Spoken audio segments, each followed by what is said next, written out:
നമ്മുടെ കർത്താവ് സിഹ്യോൻ കോട്ടയുടെ ഉള്ളിൽ നിന്നും പുറപ്പെട്ടപ്പോൾ തന്റെ സ്ലീബായെ തോളിൽ വഹിച്ചു.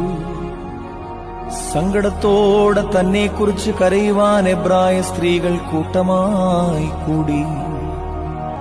എന്റെ പുത്രാ, നീ എവിടേക്ക് പോകുന്നു? എന്റെ വാത്സല്യവാനേ, നീ എവിടേക്ക് പോകുന്നു? ഇവർ നിന്നെ എവിടേക്ക് കൂട്ടിക്കൊണ്ടുപോകുന്നു എന്ന് പ്രാവിനെ പോലെ കുറുകിക്കരയുവാൻ തുടങ്ങി.